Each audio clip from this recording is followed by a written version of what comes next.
Ladies and gentlemen, welcome back to another amazing episode of Wrestling with Tragedy. We have an episode lined up for you guys today that is going to kind of tear the wrestling world down in two. It is something that we definitely need to talk about, but it's something that a lot of people don't want to talk about because it involves one of the most beloved wrestlers of the modern era, if not of all time. Thank you, Um, brother. Thank you. But it's yeah, now that that's out of the way, I can finish what I was saying. One of the most beloved wrestlers of all time, um, or at least of this modern era.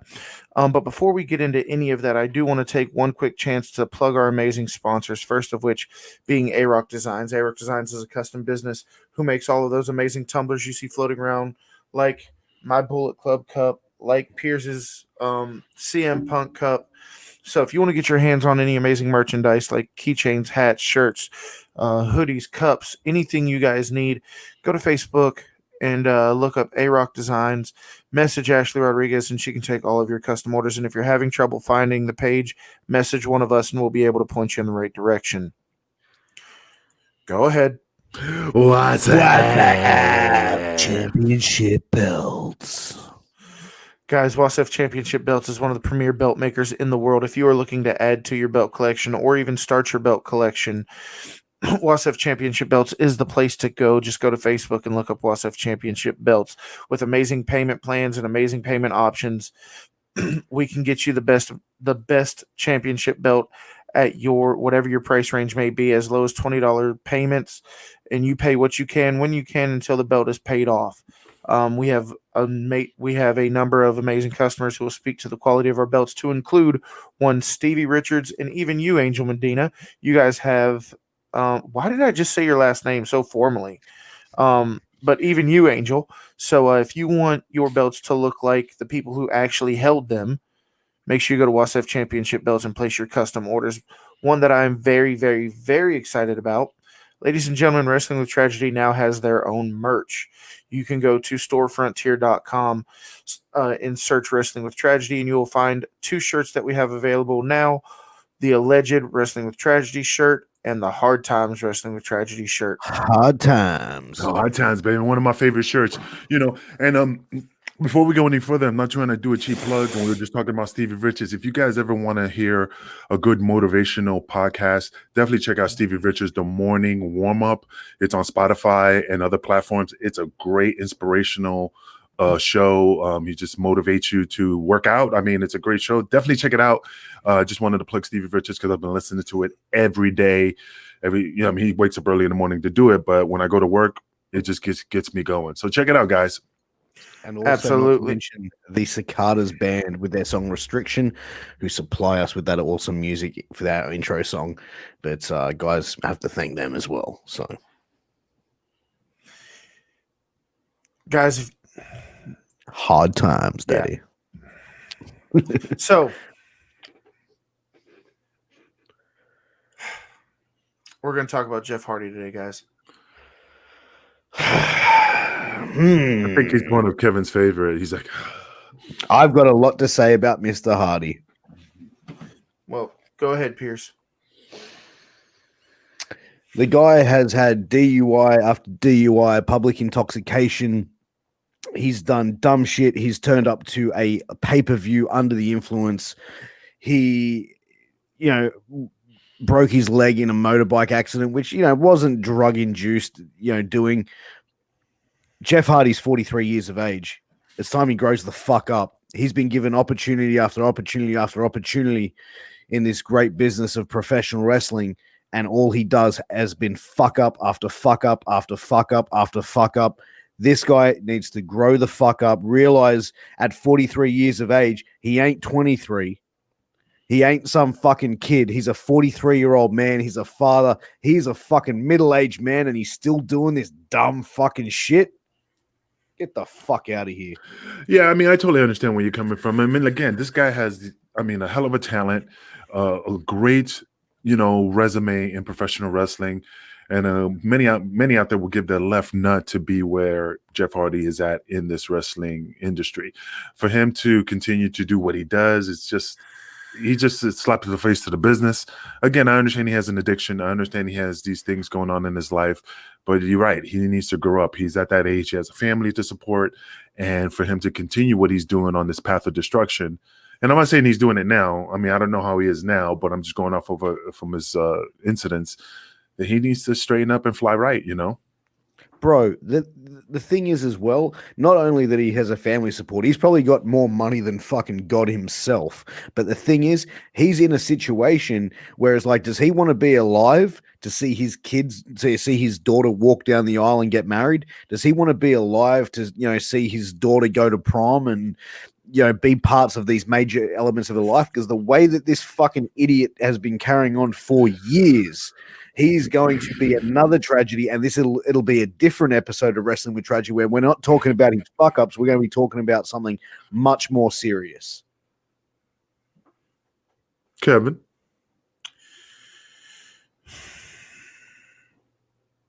when we talk about Jeff Hardy and even Matt Hardy, there's so many places we can start with this. In their early life, they were just two normal kids growing up in Cameron, North Carolina. They had their own trampoline federation. They were wrestling at fairs. They were putting on their own venues.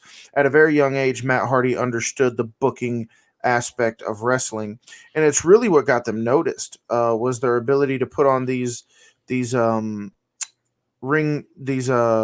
roadside pop-up shows out of nothing. They were able to pop them up out of nowhere.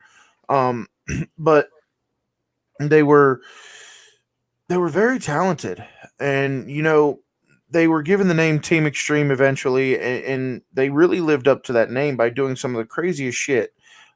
They put ladder matches on the map. They put the TLC matches on the map alongside Edge, Christian, the Dudley Boys.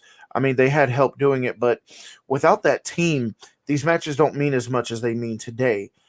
So they were taking hellacious bumps, and we talk all the time about how a normal wrestling match is the equivalent of a small car crash. And if that is true, then what does that say about these TLC matches? I mean, I say the three letters TLC, and the first image that pops into 99.9% of wrestling fans' heads is Jeff Hardy taking the spear while hanging from the belts.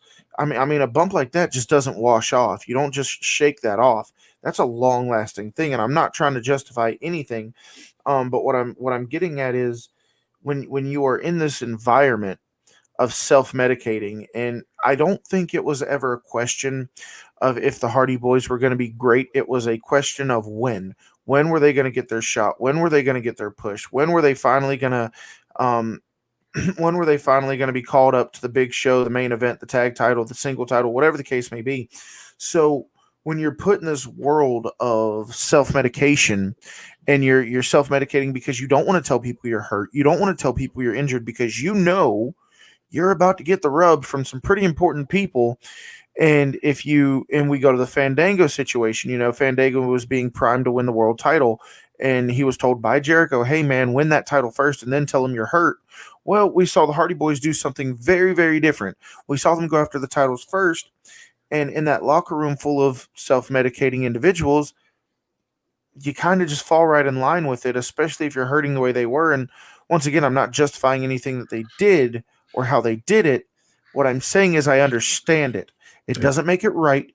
It doesn't justify the things that have happened. Like Pierce said, I mean, a normal person gets 3 DUIs, and they're known as a habitual violator. A DUI is a misdemeanor offense, but when you get convicted of 3 of them, it becomes a felony. And now you're in some deep shit. Hardy has had more than 3 in the past 2 years, let alone his entire career. And now he has a family, he has daughters, he has a wife, he has people that depend on him. And if that's not motivation enough to knock the shit off, if that's not enough motivation, I don't know what is. And I fear, like Pierce said, one day we're not going to be sitting here talking about, the mistakes he's made. We're going to be talking about something even more serious. And I'll end with this because I know I've been rambling for a while, but look at pro wrestling. Look at the Eddie Guerreros. Look at the Chris Benoits. Look at all these other people, you know, clean and sober when they died, but long lasting effects from the things that happened while they were on the gimmicks, on the juice, on the gas, whatever you want to call it. So just because he's clean and sober now, and I pray this never happens, but just because you get clean and sober does not mean you're out of the woods. This is long lasting degenerative effects on the human body. And I hope that's not what we're seeing with Jeff, but with the things that he's done, the moves he does, the spots he's done, wouldn't really surprise me. But it's not just the drugs and the gimmicks, man. This guy's, you know, the alcohol as well. Alcohol is a drug. Yeah, I mean, you fucking moron. shut the fuck up, Angel, or I'll come over there and fucking slap the glasses off you, you fucking idiot. But you know, he's a fucking pisshead. He's a pisshead, and like, to be honest, yeah, like he's taking these gimmicks because he's in pain, but I reckon he just likes being off his fucking face. I mean, I don't think it's necessarily 100% because of the pain and the punishment he's putting himself through. That may be a contributing factor. I think he just enjoys it that little bit too, as well. But like you said, I mean, he probably enjoys it because it numbs his senses and it, you know, gives him the liquid courage to do what he does. I mean, I'm just talking about the stuff that he's done in the past. I mean, like I said, I knew some guys who just, you know, took gimmicks just to do some spots to get going. Yep. So once you get used to having that in your system, you just get, you know, it's just like getting on the gas and you're big and you try to go natural and you feel like, oh man, I'm getting small. I'm not getting the gains as I used to. Maybe I'm going to look small on TV. And so you don't stop taking it because you're afraid to lose what you have. So I think, you know, him, and again, I'm not condoning what he done. I mean, it was just saying, I just think that he's so used to being on the edge with the gimmicks to give him that courage to do what he does in the ring. So let me ask you this, Angel, and I know I'm skipping ahead a little bit, but there's one situation in particular that I'd really like to pick your brain on. Being in the business for as long as you have been, being in the locker rooms, being in catering, being around everything, I want to paint this picture for you, and you tell me how it would have went down. You're in catering. You're eating your food. You know, all the brass is there, the owners, the writers, whoever it is at the time, and somebody that you know has had a history with drugs, and they are passing out face down in their plate of food. What happens? I mean, in the real world, you know, you check that dude out and see if he needs medical attention and see what the hell's going on. In the wrestling, I mean, I've seen guys gimmicked up and passed out, and you bump, hey, you okay, brother? Yeah, man, I'm fine, I'm good, and you just keep pushing forward. It's just good.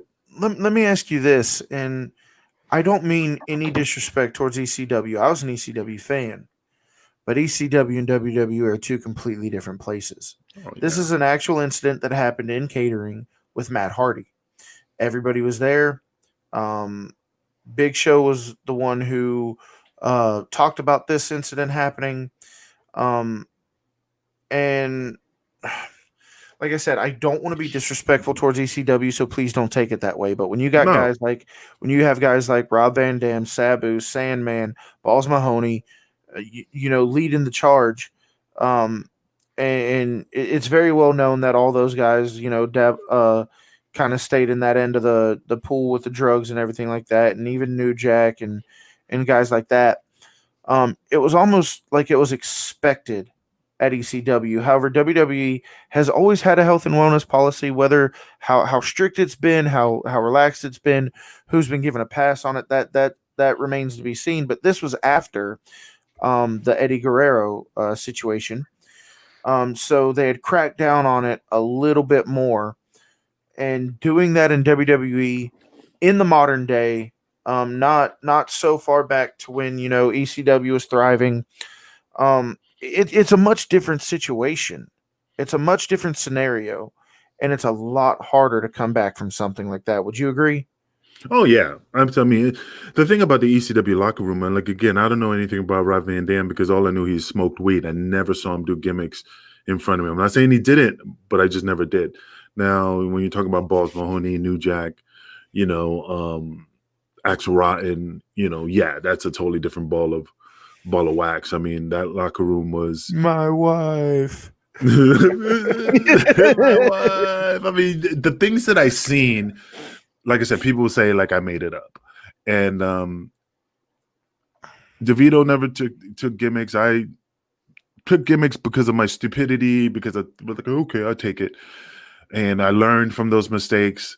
But it was known. It was known that our locker room had, was going on, doing gimmicks. I mean, because A, we had to continue. B, you had to push forward. So some guys had to take an edge off by taking those gimmicks. And again, I'm not condoning it.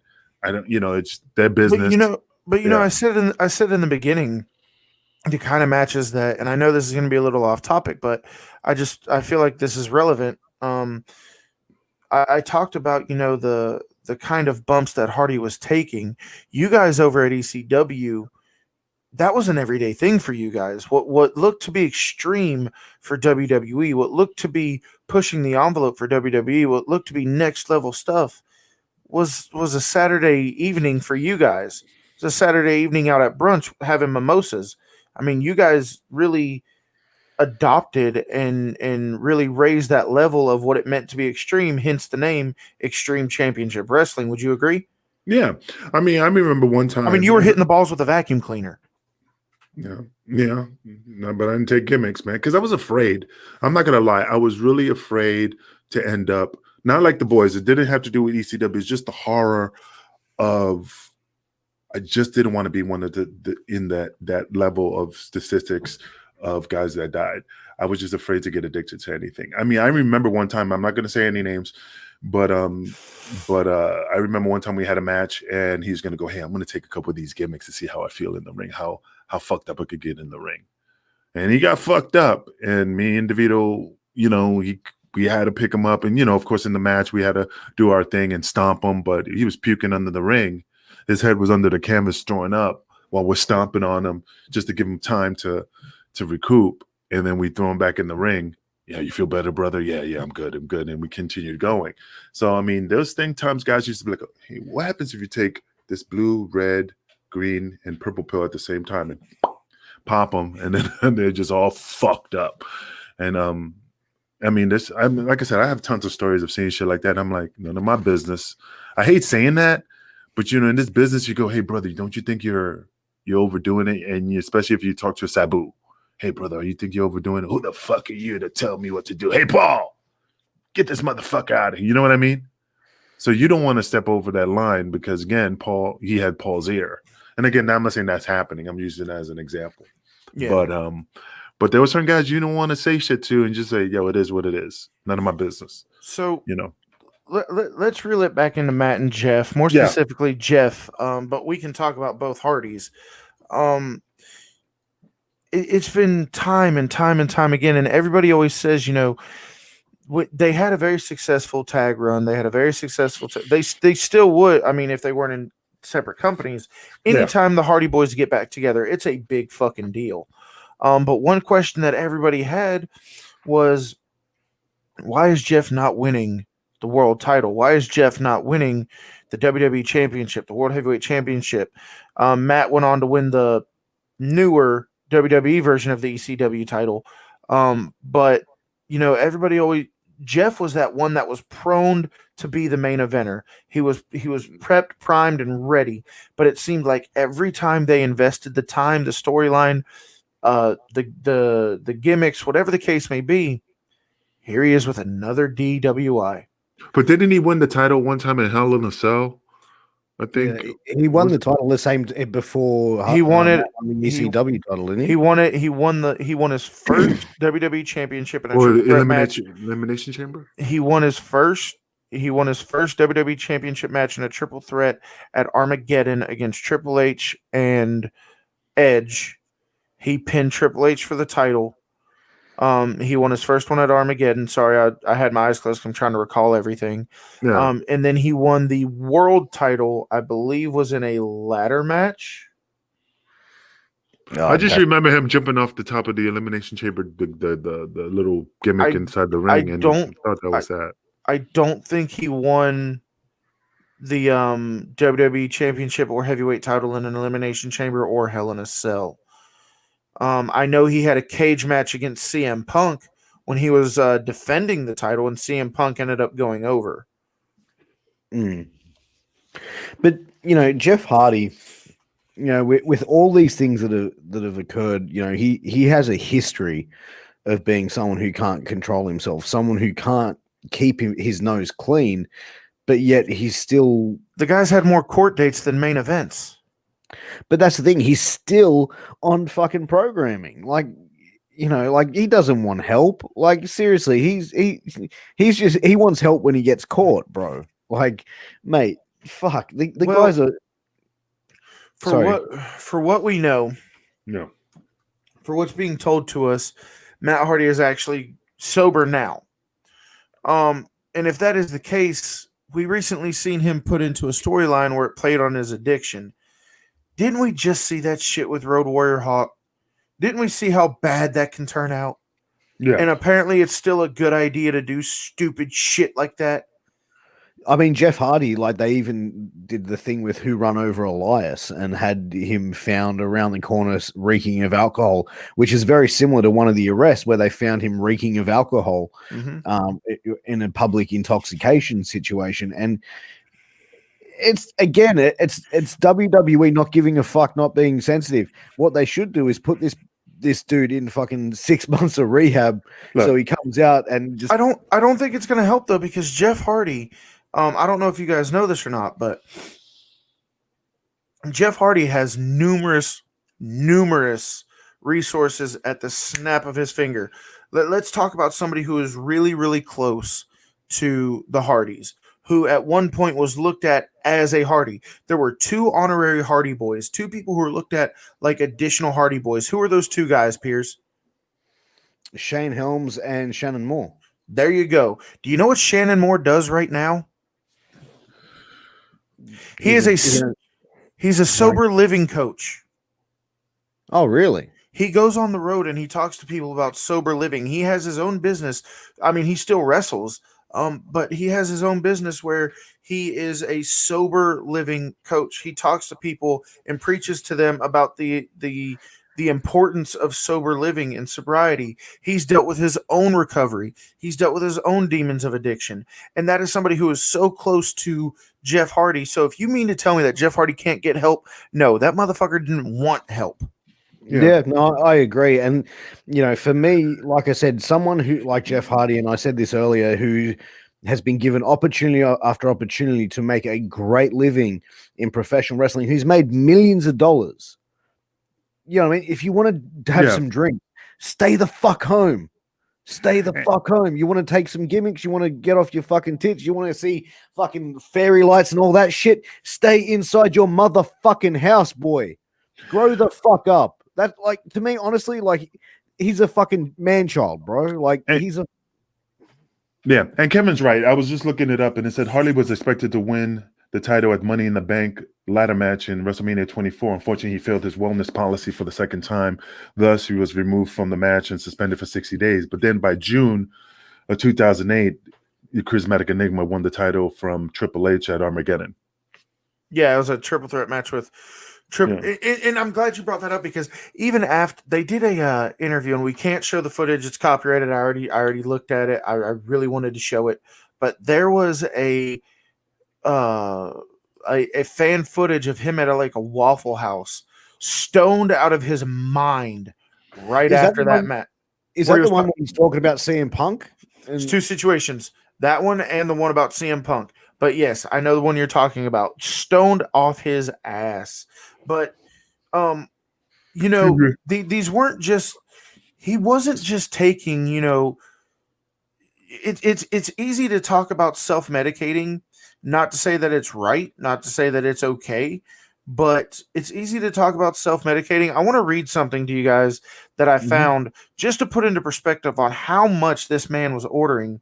So it says, After a match in Florida, a fan by the name of Thomas Ray Cruz met Hardy and offered to be his supplier for prescription pills. On September 10th, 2009, a shipment of pills arrived at the FedEx distribution center in Fayetteville. Packaged in Maxwell House coffee, addressed to the Hardy House at undisclosed address. The package looked suspicious, and the FedEx employees immediately called for law enforcement aid, and it was found that over 262 prescription hydrocodone pills were in the package. Ooh. When the police did a raid on the Hardy home at 200 block of Boy Camp Road in North Carolina, and they recovered over 180 somas, 262 hydrocodones, and 555 milligrams of anabolic steroids. I apologize for tripping over my words. I'm not the strongest reader. I actually have dyslexia, and yeah, that thing. So thank you for bearing with me through that. But yeah, this isn't just a little bit of drugs here and there. He was having this imported to him. And Angel, you know as well as I do, being former law enforcement, it's one thing when you have, if you and your wife are living together and you have her prescription pills, okay, those were at your house, you guys live together, they're supposed to be at the house. But when you were having this shit shipped to you from across the country through FedEx, disguised in Maxwell House coffee, the one thing you look for in law enforcement is intent. That's got intent written all over it. Now, the funny thing, you know what I mean? You're sending illegal or legal drugs to some degree, but large quantities of it. Yeah, and then that's the worst thing is like, there's personal use and there's distribution. When they look at things like that, they're going to say it's just for personal use, even though you're still going to get charged, but it just bumps it up. And Kevin, when I was looking off the screen, I did find that video of the Waffle House incident. I just sent that to you as well. It's rough, isn't it? Can't show it. Can't show it.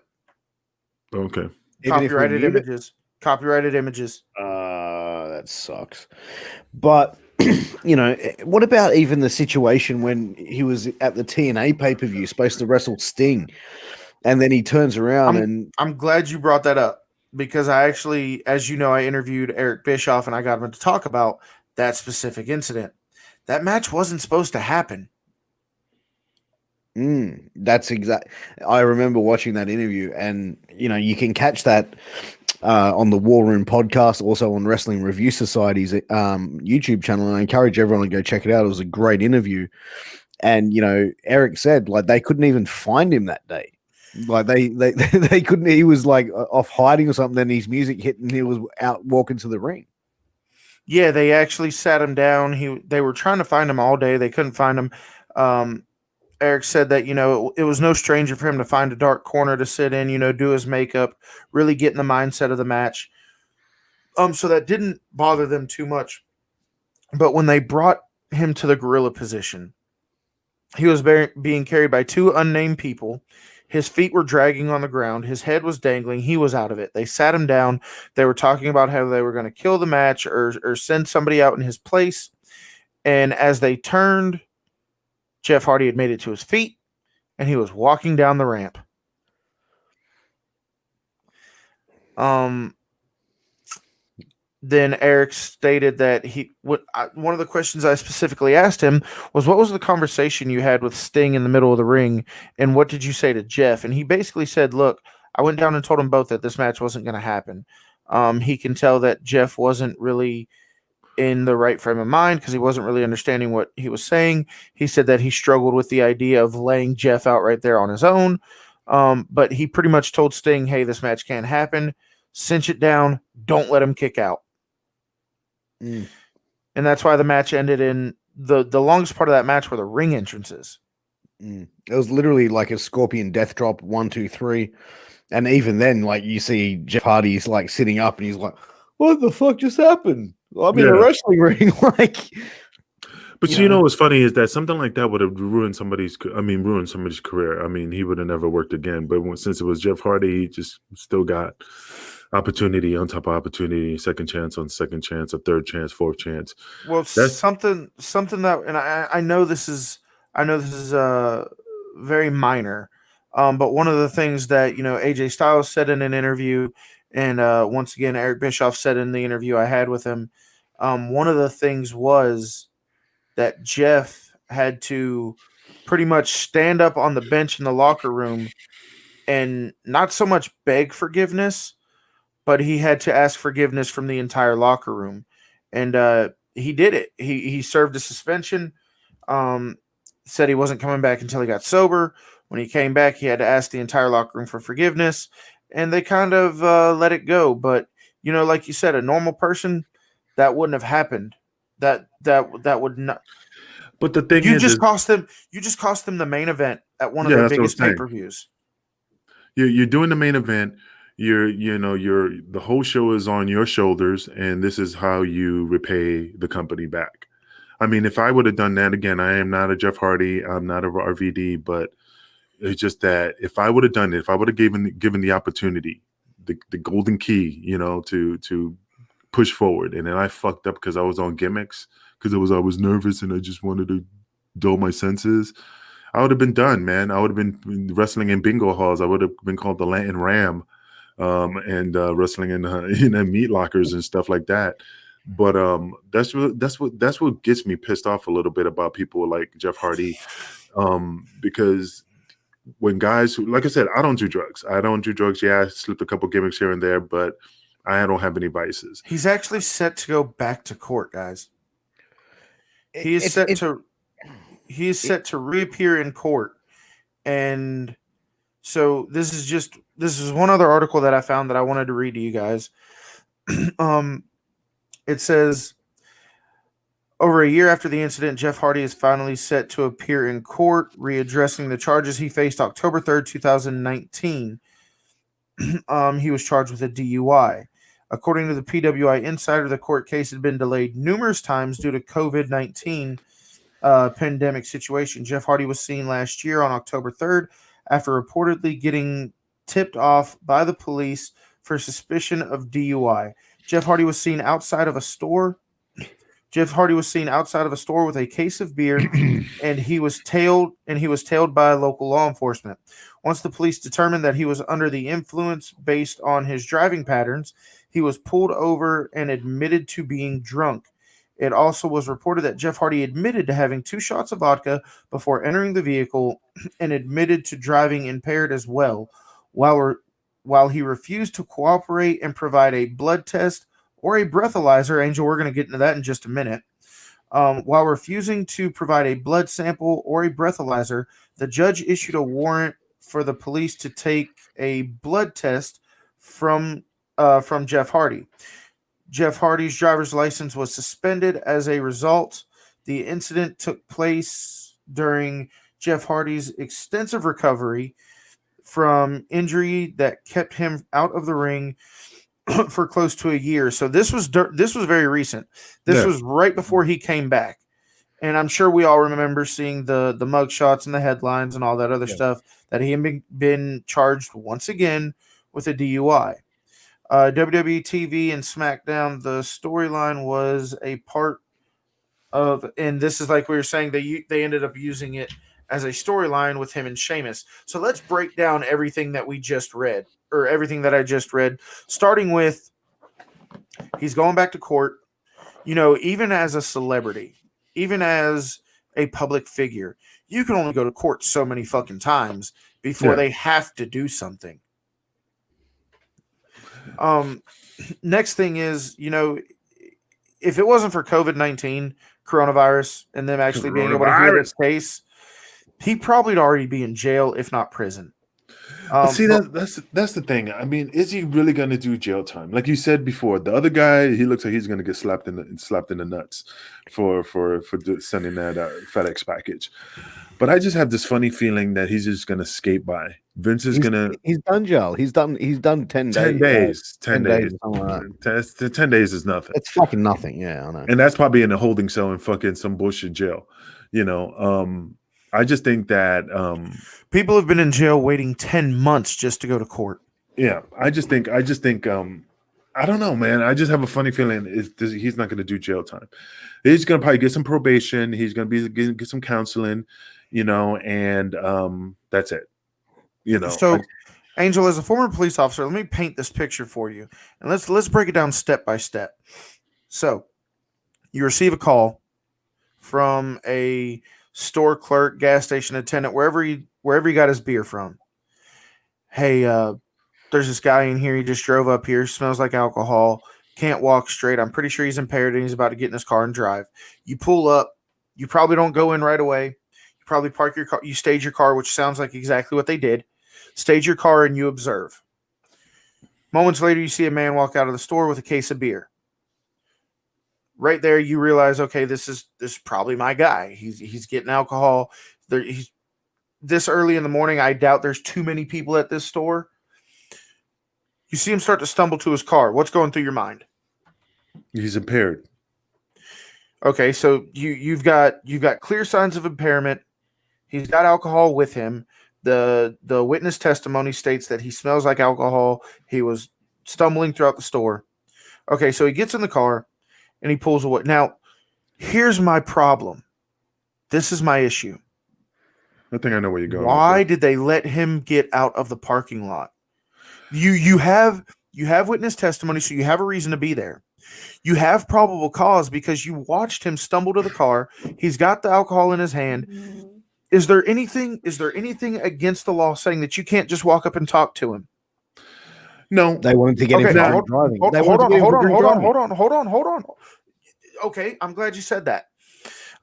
So you're allowed to go up and talk to him, and at that time you smell the alcohol. Now you've got everything you need. You've got everything you need.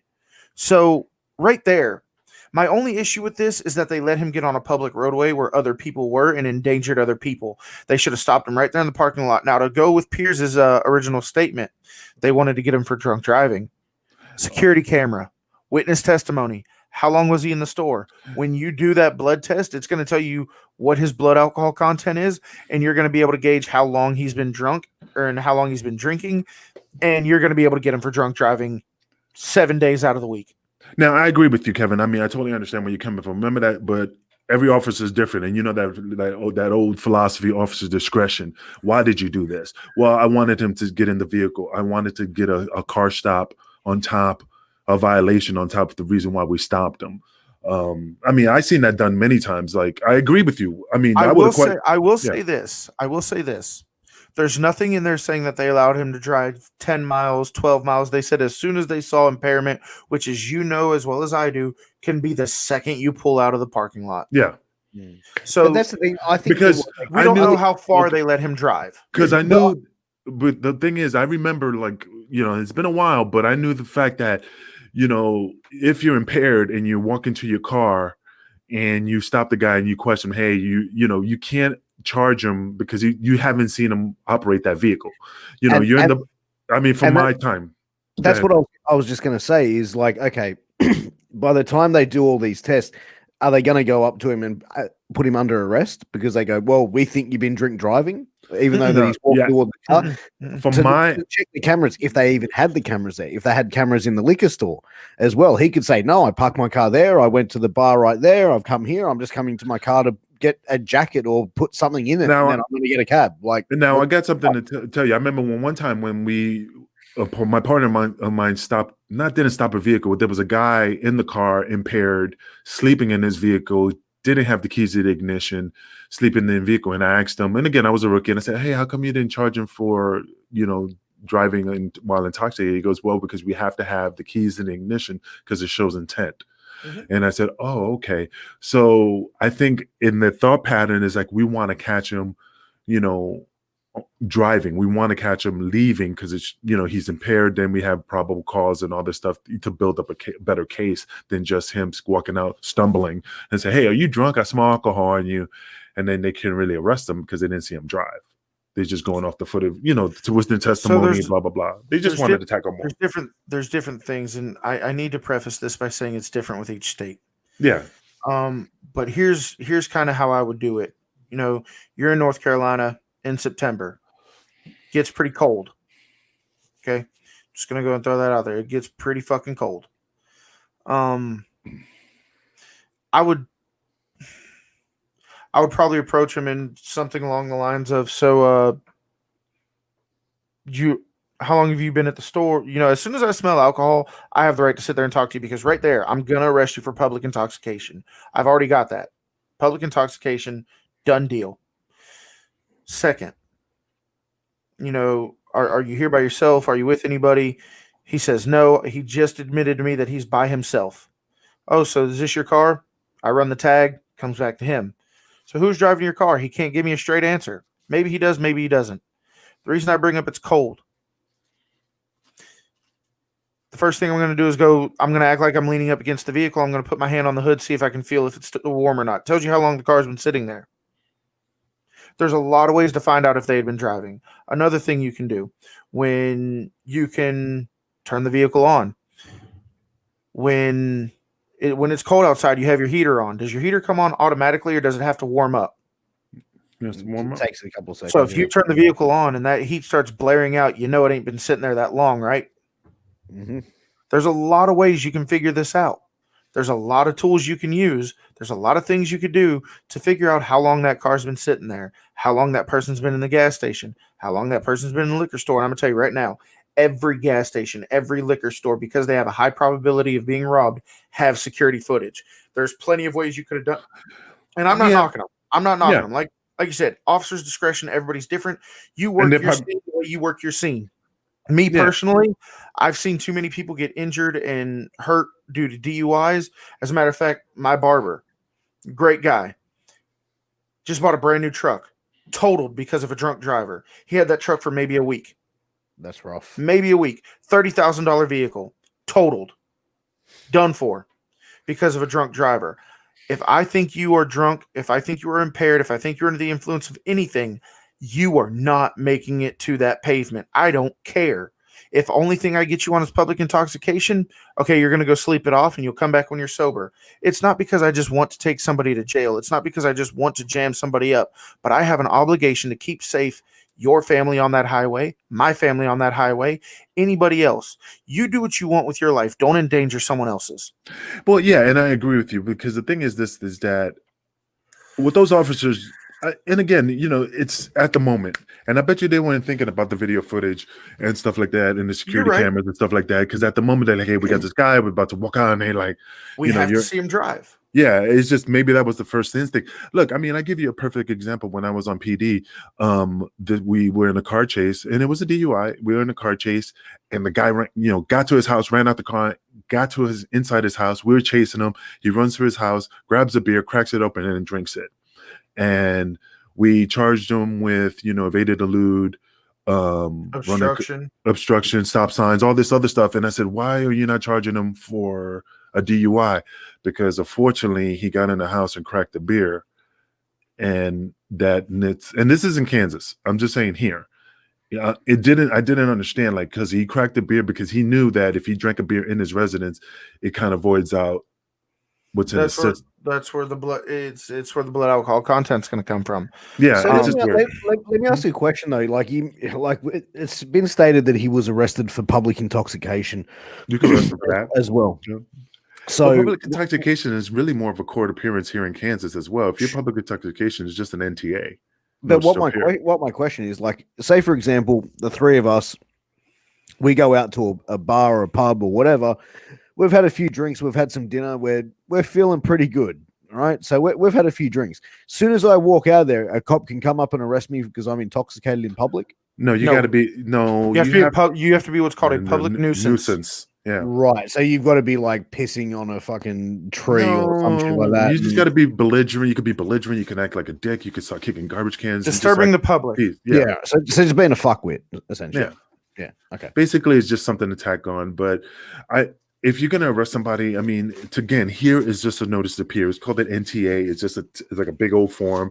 And you just go, here you go, notice to appear for public intoxication. And then you get the guy a ride. You know what? I was just thinking to myself, and I think I know, or I think I understand more why they had to let him pull away, at least here in Georgia.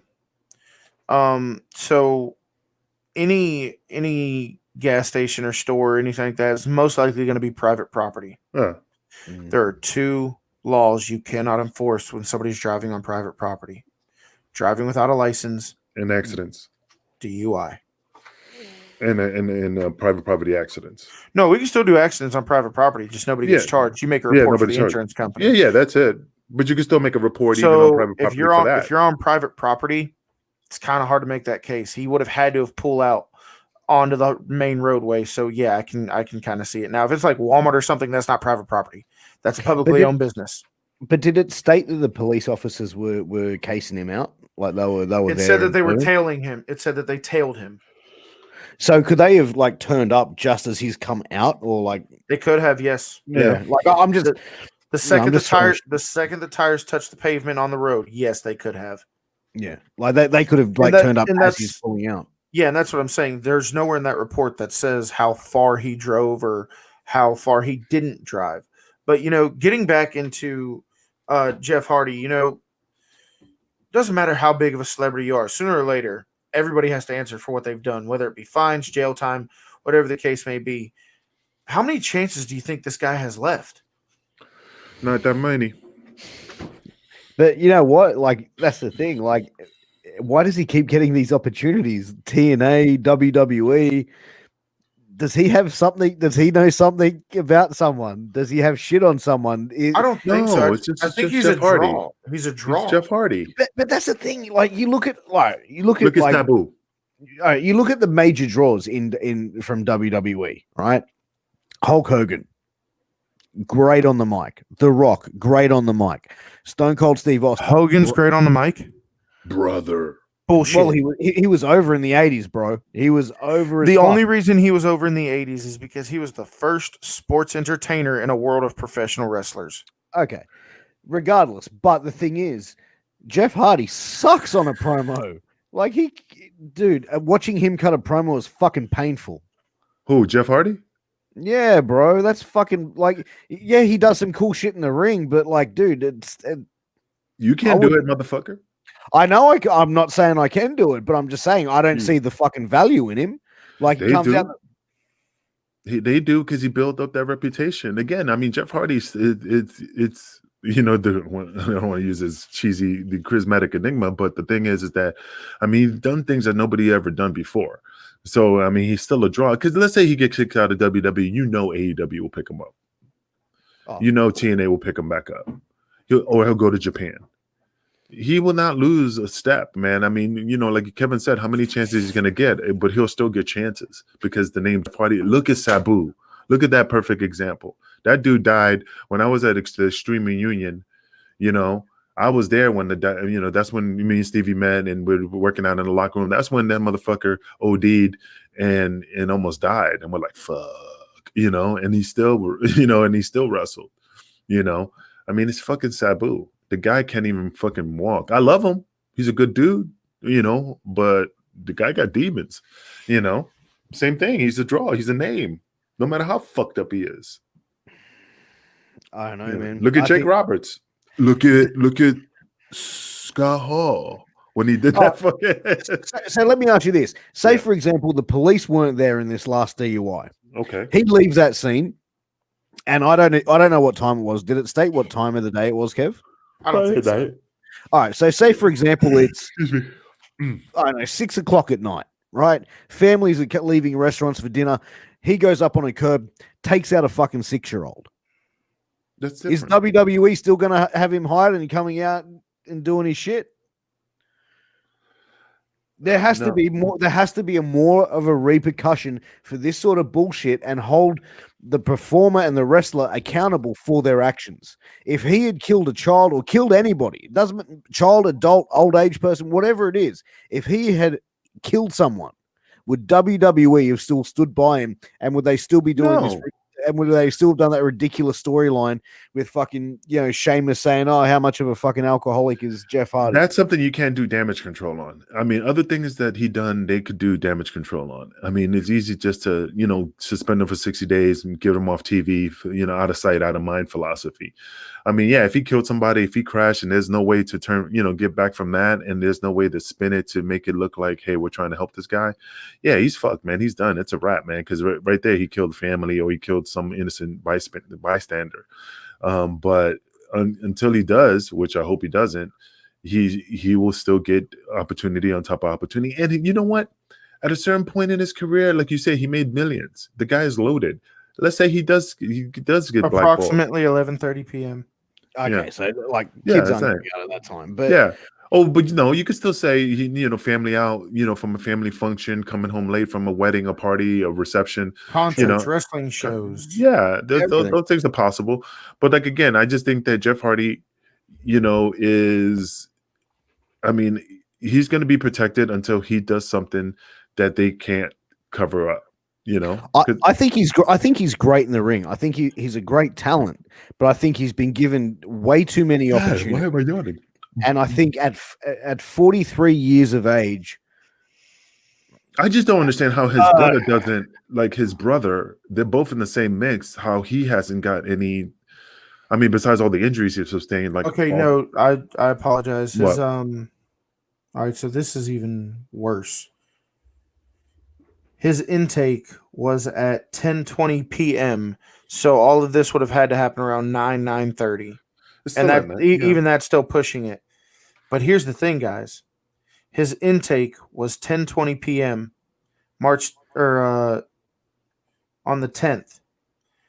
His release 11:24. He was in jail for an hour and 4 minutes. Because he has that's not to. even enough time to sober up. But even here in Georgia, you have to stay at least 6 hours to sober up. We call that the drunk tank here. But I mean, unless they had somebody pick up, I don't know. Again, I'm just armchair quarterback in here and just bringing up, maybe they had somebody pick him up, maybe this and that. But again, it could have been his celebrity status. But a and it kind of DUI and you're released in an hour and 4 minutes. Money. Angel, no, let's talk about this for a second. When's the last time you've seen anybody booked in under an hour?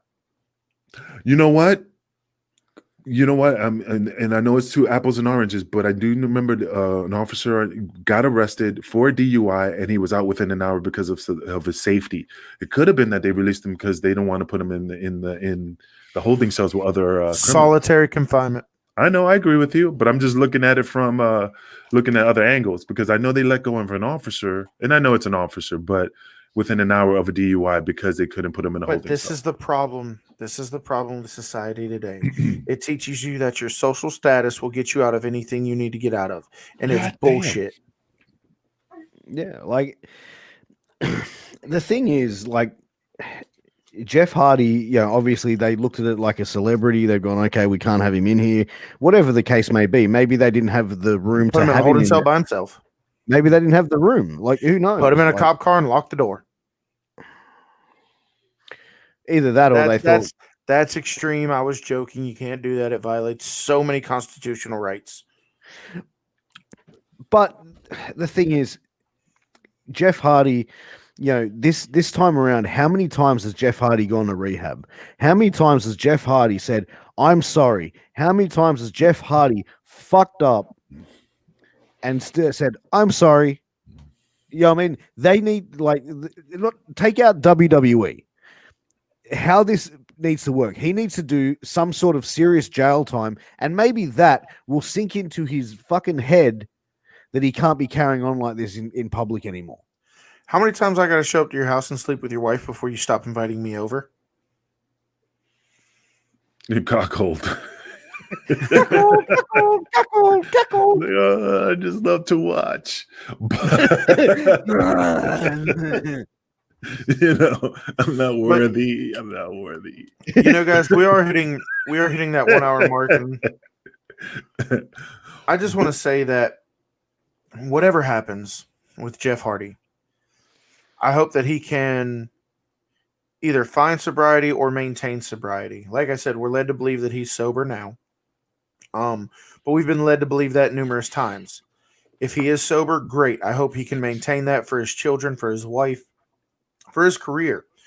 And if he's not, I hope that he can find it. I hope that this is the last thing we hear of Jeff Hardy being in trouble with the law due to certain things like this, but Jeff Hardy is no doubt going to be in the Hall of Fame one day. I'll drink to that. But if he keeps doing the shit he's doing, unfortunately, he may not be. So I truly hope that he can either find or maintain whatever sobriety he has and just finish his career strong, finish on his own terms, and be able to finish with no regret, because he's even come out and said that he's at the back end of his career, whether it be this contract or one more after. He knows the end is coming soon. And I mean, he's done everything there is to do. He's got a beautiful family. He's got more than enough money. He'll never have to work another day in his life. So I truly hope for his sake that he can either get sober or stay sober and really finish strong on his own career. Maybe one more world title runs in the books. Maybe it's not. But either way, I hope he can finish strong and retire on a legacy that he can be proud of. I think he needs to find Jesus, and maybe he needs to get a hold of Ted DiBiase. And just, nah. Hard times, Daddy. Hard times, baby. But I mean, like I said, Jeff Hardy, you know, I mean, it is what it is, man. Yeah, you're right. He'll be in the Hall of Fame. He'll, you know, but either he'll be in the Hall of Fame, there saying thank you, or his brother just saying, I wish my brother was here, you know, and my family thanks you for inducting him. Sad that he's gone. So either one, he'll be there, either in spirit or in person. I think he'll go down as a trailblazer for the style that he did, and I think he'll definitely go down in history. I think he will be in the Hall of Fame. But as you said, Angel, it just matters if he's going to be there to accept it, or someone's going to be accepting it on his behalf. And Kevin, I agree with 100% what you said. I hope that he can get his shit in order, and I really hope that he can grow up, man. I've said it 100 times in this episode, but that's all I put it down to, man. Like, sometimes you just got to be accountable for your actions. You're a 43-year-old man. It's time to act like it. He's done more in the pro wrestling business than most people can dream of doing. Mm-hmm. He reached the top of the mountain twice. He's held, the two top titles you can hold in WWE, being the world title and the WWE Championship. He's numerous time Intercontinental Champion, United States Champion, Tag Team Champion, really put tag team wrestling on a whole new level as far as the Extreme side and the TLC side. This man has done everything that he can be proud of. Don't waste it and tarnish it by something you're ashamed of. Well, I'm just going to say this as my final thoughts. And Kevin, just remember this conversation. Pierce, remember this conversation. I think he's going to walk. I think he's just going to get a slap on the wrist one more time. And he's just going to do some community service and go out and do some drug awareness in front of a bunch of kids as part of his punishment. Well, he's coked up. We'll see. But he's not going to, I don't think he's going to be held accountable. We'll see. But again, I could be wrong. But if I'm right, then I go, hey, we had this on the show. We called it. We called it here first. Wrestling with Tragedy, baby. Anyway, guys, it is getting to that 1 hour mark. My name is Piers Austin.